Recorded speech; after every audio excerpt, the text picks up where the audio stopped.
Hello everyone and welcome to today's live webinar, Classical and Modernized Western Blotting, presented by Dr. Paul Haney, a Senior Project Manager, Protein and Cell Analysis at Thermo Fisher Scientific.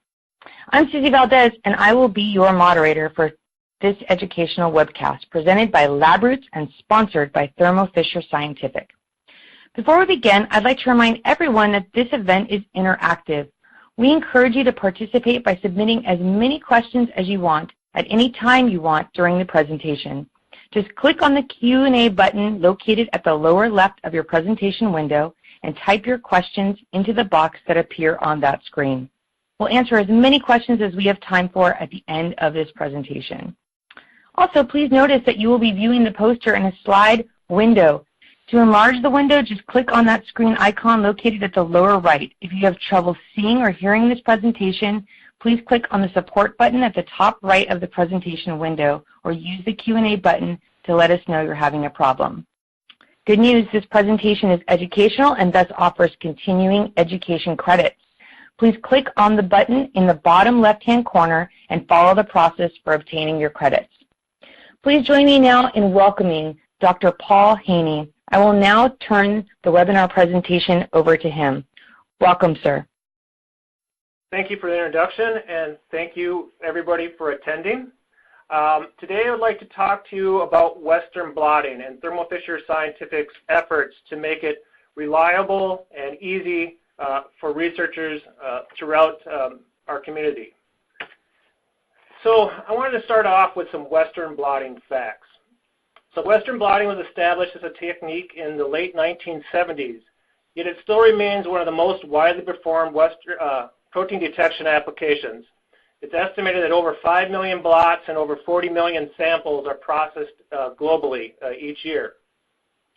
However, there's significant variation in the methods and techniques that people use, which can increase variability and make it hard to replicate experiments lab to lab. So why does Western blotting remain so popular?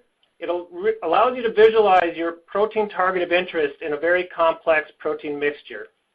It also utilizes size separation to help reduce the risk of nonspecific or off-target effects from antibody immunodetection. It's used repeatedly to monitor protein expression, upregulation, downregulation, in response to stimulus such as drugs, protein modification, or RNAi interference. I'm going to talk to you about two different workflows within Western blotting. A more modernized approach, represented on the top, and the classical Western blotting approach on the bottom, where we put a significant amount of our efforts to making both of these processes as reliable as possible. And I'll go through each of them today to help you decide what's best for you. I'm going to start by talking about Western blotting in general, what it is and how it works. There's three basic steps to Western blotting. There's a separation step where your proteins are isolated from cells and then separated on a SDS page gel by molecular weight. Those proteins are then transferred from the gel onto a membrane using electrical current in the opposite direction. This membrane is then detected by blocking the membrane and then probing the membrane for your protein of interest using an antibody.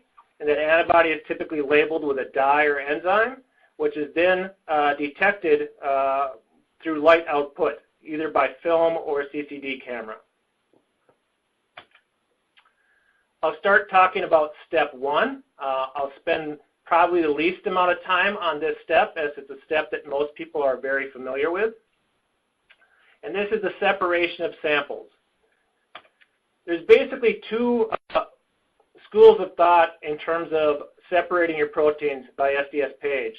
There's pouring your own hand-cast gels, and there's buying pre-cast gels from a variety of vendors. Both have their advantages and disadvantages. Hand-cast gels, they have the lowest cost, but you do have to factor in additional costs of the reagents and the time required to cast the gels yourself. It adds a significant amount of time to your day. The apparatus cost is very minimal. They can be cast by hand using makeshift apparatus or a wide variety of casting stands that are available.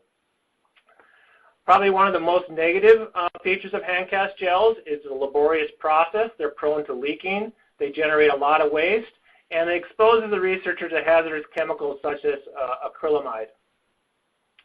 There can be some variability and uniformity from gel to gel when they're hand cast, which makes it difficult to reproduce scientist to scientist. But it is quite flexible, as you can cast your own gels in whatever size you want, specific to the proteins you're trying to analyze.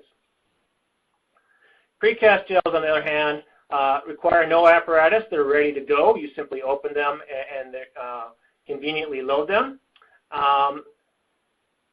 They come in a wide variety of chemistries, gradients and non-gradients, to allow flexibility in your separation. And one of the negative points about them, despite their convenience and higher performance, is they do range in cost by vendor and gel chemistry, and they're typically a little more expensive than hand cast gels, but they add convenience and increase consistency in performance. In terms of trying to make hand cast gels much more reliable, we've recently introduced the SureCast system.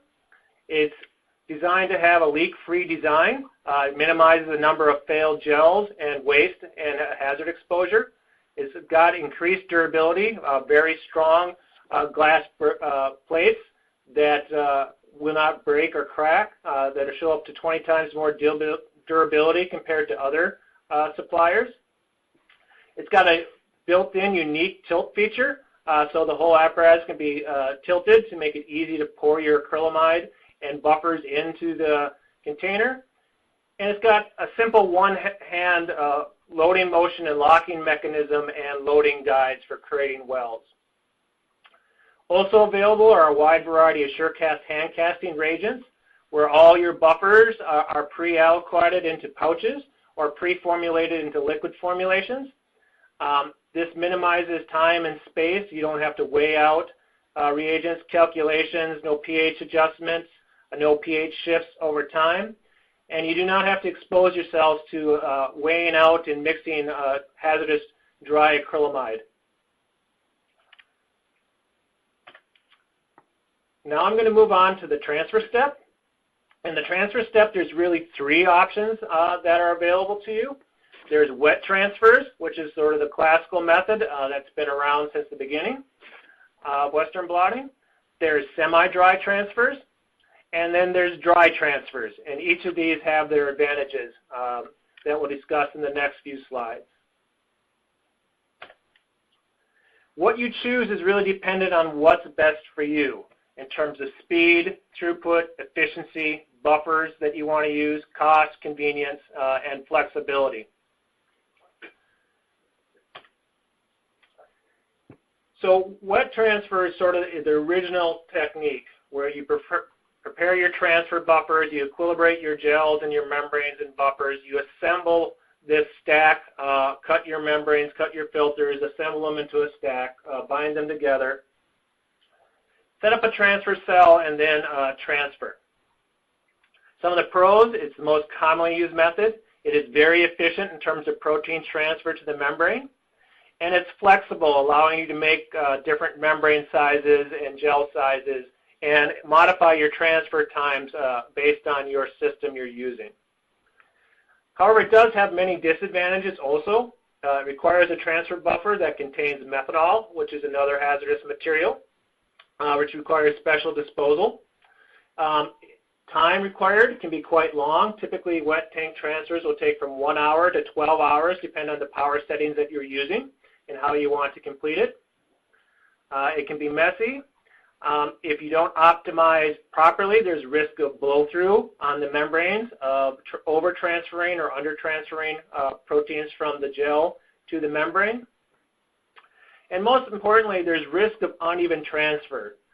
Quite often this hand assembly step or the bubbles and gases produced during transfer can lead to dead spots in your membrane where the molecules do not transfer efficiently or equally across the gel.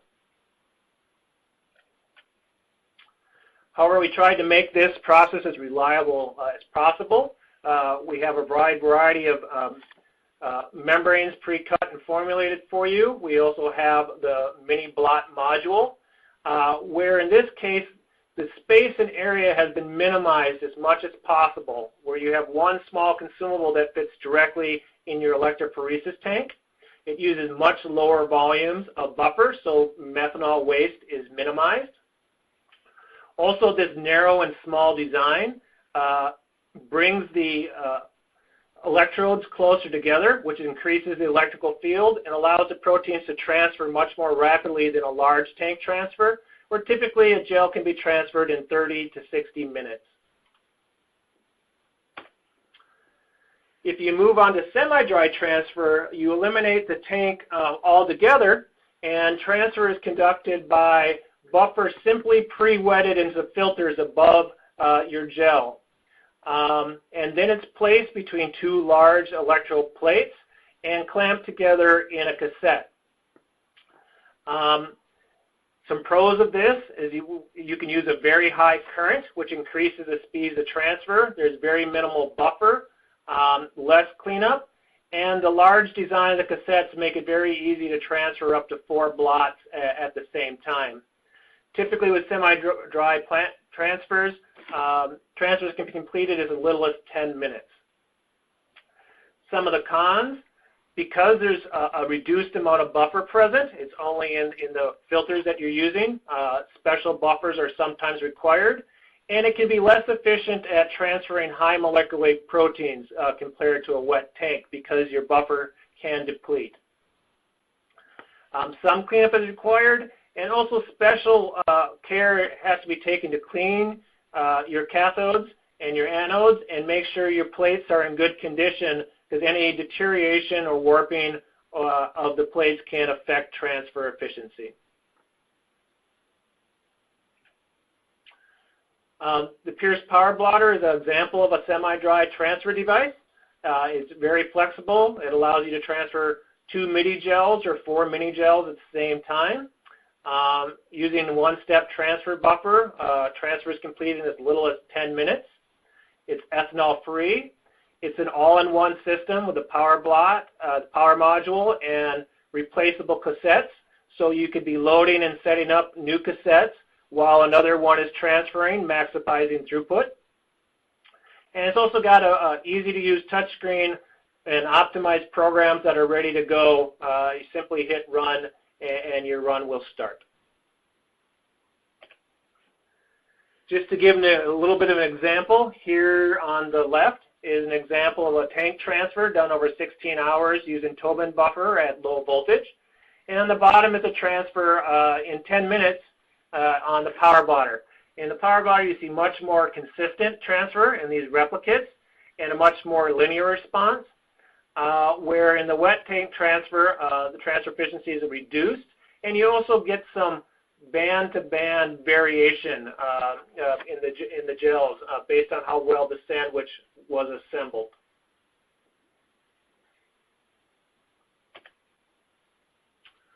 The last procedure that's available is a dry transfer, and this is a fairly unique technology. In this case, instead of using buffers, all the electrolytes are incorporated into a solid matrix at a very high concentration. This allows you to simply place your gel into the pre-assembled stack and do the transfer. The device also has filter material embedded with a small amount of copper to make the cathodes, so the cathodes are always and anode are always fresh and ready to go. There's no worry about deterioration. And some of the pros with this is no buffers are needed. It's all contained in a plastic consumable, so there's very little cleanup. You simply remove the consumable and dispose. Transfer is very rapid, as little as 7 minutes, due to the high electric field and the high concentration of electrolytes. It does have some cons. It does require this special consumable. And the throughput is a little more reduced in terms of number of gels. It can either do 1 mini gel or 2 mini gels at a time. But because it's so fast, the turnaround is very rapid, and you can get very high throughput processing because of reduced cleanup and assembly time and reduced run times. Another advantage is improved consistency, because this process does not produce air bubbles such as other electrophoresis, and because the stack is assembled and the flexible electrolyte plug allows it to mate nicely to your gel to avoid gaps. And you can see this in the next slide, where it's compatible with all gel types. Here's a transfer on a Volt 4 to 12% gel using nitrocellulose. Here's 4 to 12 on PVDF. New page gels, same thing, nitrocellulose and PVDF. And just glycine gels, nitrocellulose and PVDF. You get very consistent and linear transfer of this dilution series. You see very few cases of bubbles or pore transfers, and it's much more consistent than wet tanks or even semi-dry tanks can be. I'm sorry I skipped this slide. I got ahead of myself. So some important notes about iBlot 2. We already talked about the improved efficiency in the pre-made consumables and the improved transfer performance. It also does allow direct running through pre-programmed settings optimized for most gel types and proteins, but it also does allow customized options to allow you to tweak your methods according to your preferences. Overall, a comparison between these three methods of dry transfer, semi-dry, and wet. Dry transfer offers the ultimate in convenience, time, throughput, and performance, and ease of use, but it's the worst in terms of device cost and consumable cost. Semi-dry is a good blend of convenience, time, and throughput and cost, allowing you to do it yourself or pre-bought consumables. And then wet transfer is the easiest in terms of accessibility, in terms of device costs and consumable costs, but the least in terms of convenience, ease of use, and throughput. We're going to move on to the last stage, detection. And this is where you're now probing the membrane that you just prepared and transferred. You'll be blocking it, probing it with your primary antibody, and then detecting that primary antibody.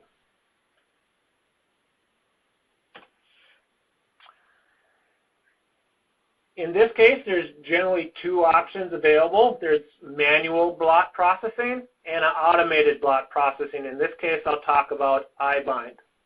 In the manual blot processing, the researcher is typically doing this by hand using shakers and rockers. Well, they'll block the membrane using a protein blocker or protein-free blocker for 20 to 60 minutes.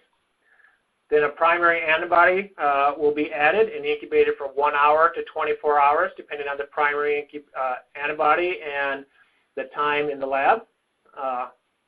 Then there's a variety of wash steps. There's a secondary antibody incubation, and then 5 more steps.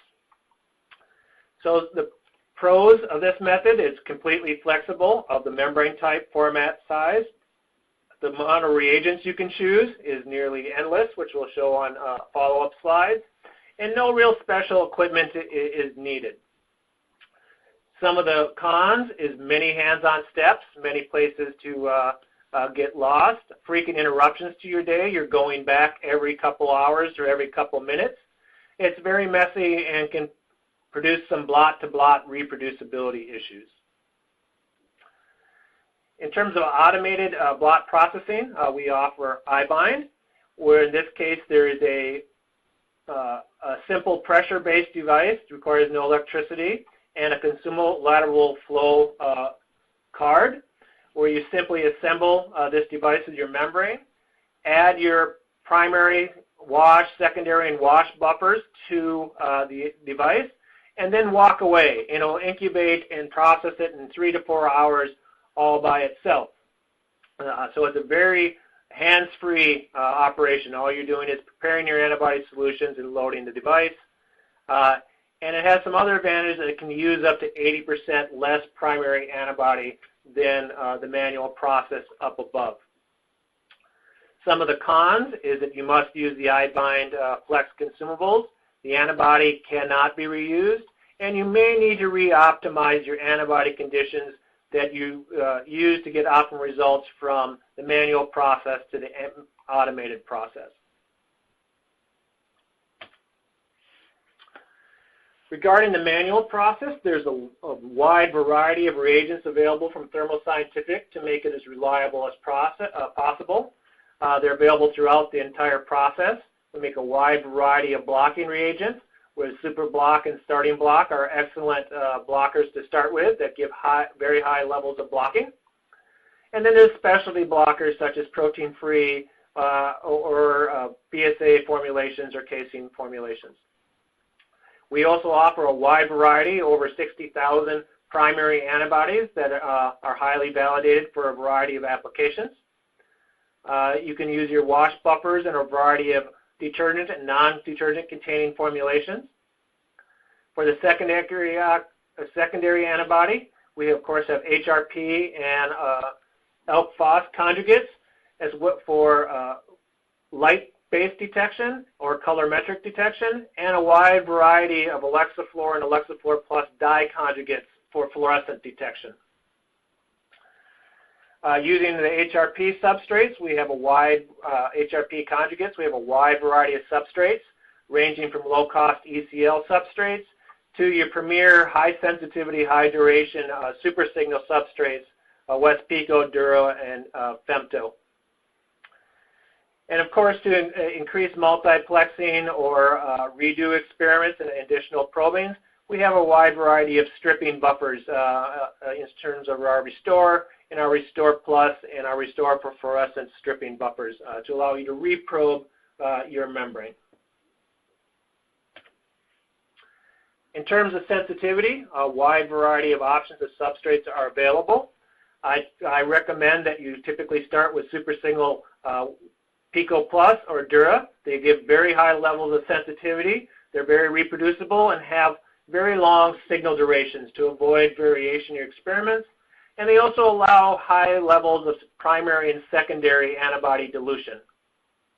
In terms of convenience and cost, we also provide Pierce ECL substrate and ECL Plus substrate, which will allow fluorescent-based detection.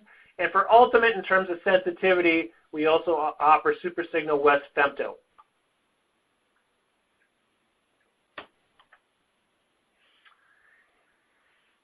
As an alternative to manual processing, we offer the iBind and iBind Flex instruments, which I'll describe in the next few slides.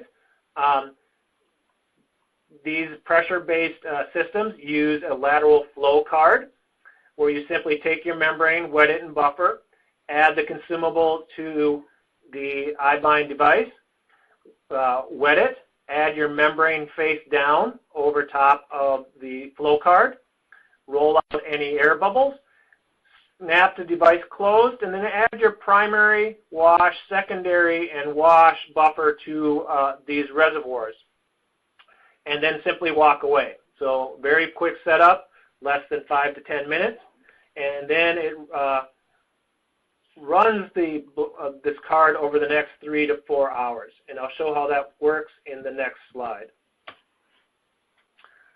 So here's this plastic-backed fiberglass card and a wicking sponge on this end. You snap it into the device. This will pull the liquid along the card, and then when it's closed, you add your primary, wash, secondary, and wash. And then these will move through the card in a sequential lateral flow where only this well will leave, followed by this well, and this well. So they run in a completely sequential manner, and they do not mix. This allows the antibody to flow past your membrane and past your sample in very close proximity, and puts the antibody at very high concentration without having a large amount of buffer right next to your sample. And this can lead to performance improvements, as I'll show in the next slide. So on the left, you see an example of a typical manual Western blot. processed manually, and then one processed on the iBind Flex. In this case, we used the same concentration of primary and secondary antibodies, but the reduced volume allowed us to use 80% less primary antibody to achieve similar results. On the right, you can see this in a little bit bigger form. Results are typically as good or better on iBind once optimized. On the top, you see iBind Flex Western blotting system, where each of these were probed in 4 separate channels on the iBind Flex. Different antibodies in each case.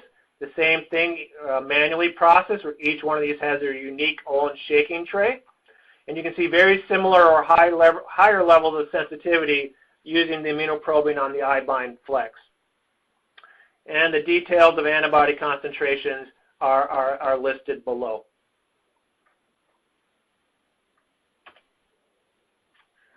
The last step after probing your membrane is detecting the signal produced. Typically, this is done either by X-ray film or by CCD-based imaging. Camera film is sort of the traditional method. It's been around for a long time. It has some pros. It's straightforward. Infrastructure may already exist, established, and it's flexible for the user. However, it has a lot of cons. It requires difficult to maintain equipment in dark rooms and film processing.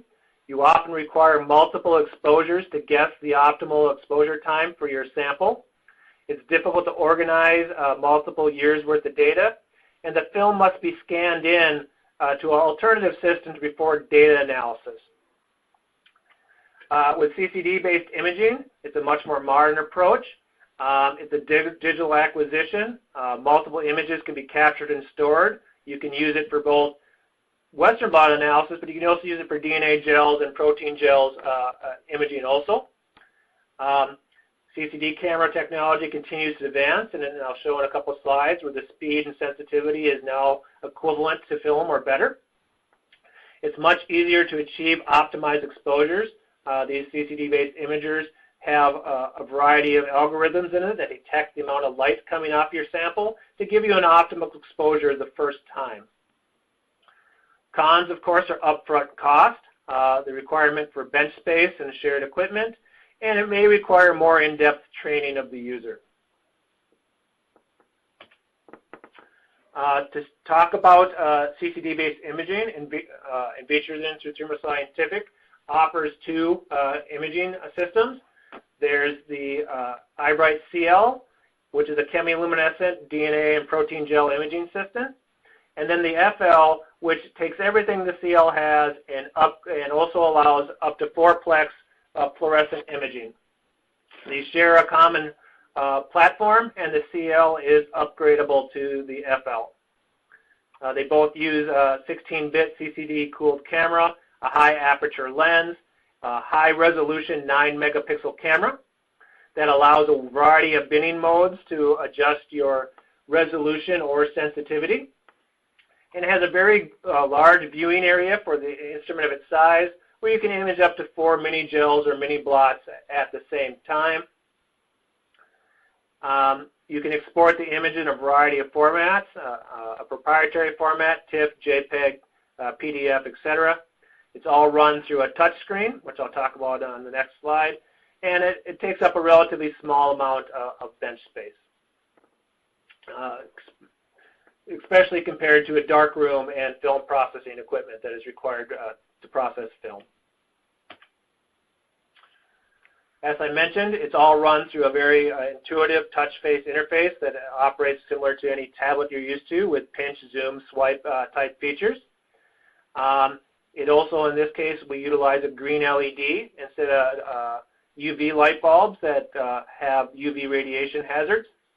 It's got that very large sample tray and turntable, which will automatically align your sample and rotate your sample, and a mechanically driven door. I'll go into a few additional features that are special to this system in the follow-up slides, but it allows it to work with chemiluminescent blots. Of course, you can use super signal Pico Dura Femto. This is what we recommend, but it will work with a wide variety of other substrates. You can do DNA gels on the same system using either ethidium bromide, Cybergreen, Cybergreen 2, CyberSafe. And it's compatible with protein gel imaging also, where you can do a classic colorimetric Kamasi dye stain gels or silver stain gels, or also fluorescent stain gels like this Cypro Ruby.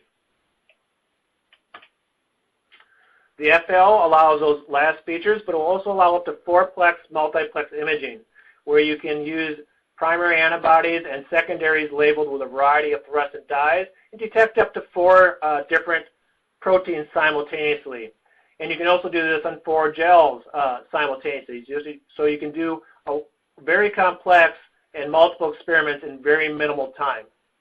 The system actually has 5 separate channels, ranging from electrophore 488 up to electrophore plus 800.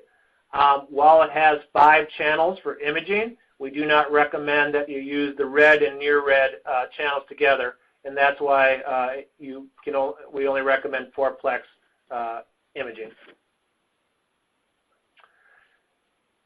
Now, either with chemiluminescent or fluorescent-based imaging, you get sensitivity very similar or better than film, which is shown on this next slide. So on the left, you see 10-second exposures to film or on the iBright imager for a variety of targets, AMP, K-alpha, DDX3, Q80. You can see this is a dilution series of helolysate starting at relatively low or normal amounts of lysate going down in concentration. And you can see the iBright imager and film are producing very similar amounts of signal. And in a very short exposure time. This is only 10-second exposures, and exposure times as low as 1 millisecond to up to 60 minutes can be used on the imager without the need to guess on what your optimal exposure time is. Another advantage over CCD-based imaging is dynamic range. As you can see in this example of film, while we use a 10-second exposure and get good sensitivity, these top bands are clearly saturated and blended together. And so when you compare images or data using light-based measuring of defined units, iBright shows over 4 orders of magnitude of very linear response before signal starts to saturate, where film has a very small amount of linear response, where it will saturate at the top and lose linearity at the bottom.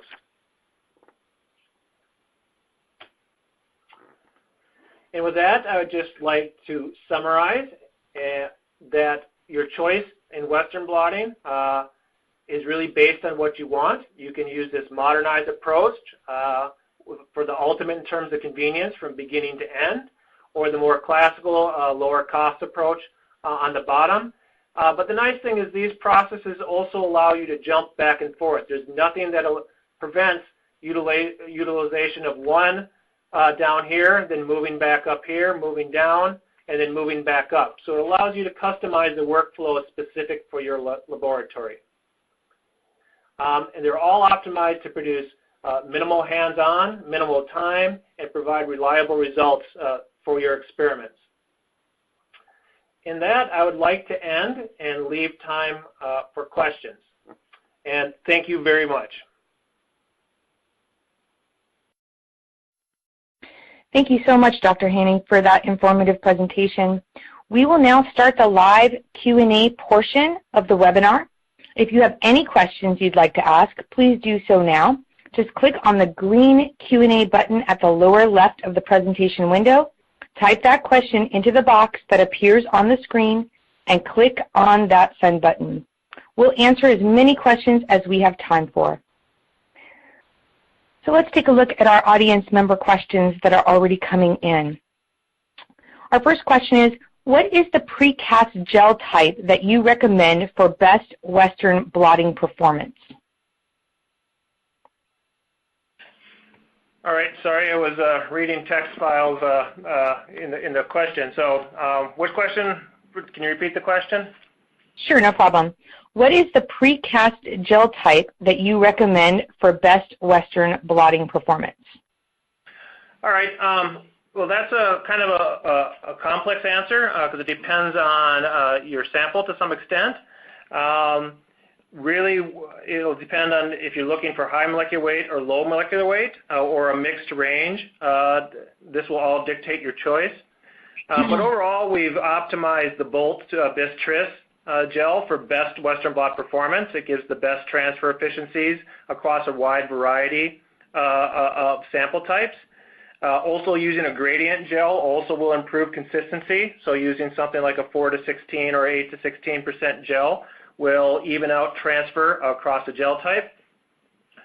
However, if you're using a really high molecular weight protein, something above 200, 250, we strongly recommend that you use a gel designed specifically for that, such as a tris acetate gel. Wonderful, thank you. Our next question is, when I perform a chemi-blot, sometimes I notice my signals fade quickly. Why is this? Okay, so there's a couple reasons for that. One is possibly due to the substrate you're choosing, and the other is based on your antibody concentration. Quite frequently, people use very high secondary or primary antibody concentrations, higher than they need to. Quite often you could reduce that.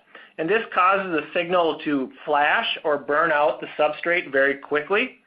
So you can get a very bright spot or a quick turnover of the chemiluminescent substrate. So we recommend to avoid that is using a long duration substrate such as Pico Plus or Dura, which will prevent that flash. And also recommend you optimize or look at your secondary antibody concentration and potentially use higher dilution amounts, such as 1 to 200,000 or higher, 220,000 or higher.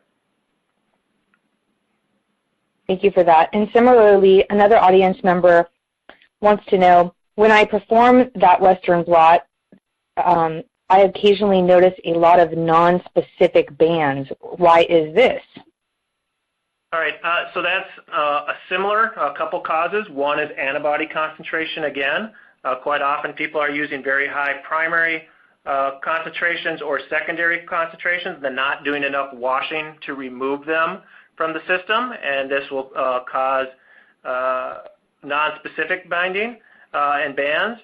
So we recommend higher amounts of dilution and optimizing for that. Other things that can cause this is the tendency to reuse antibodies because people are starting with a high concentration. They want to reuse that antibody over and over again, which can cause aggregates of the antibody and the antibody not to behave well, which can lead to nonspecific or background.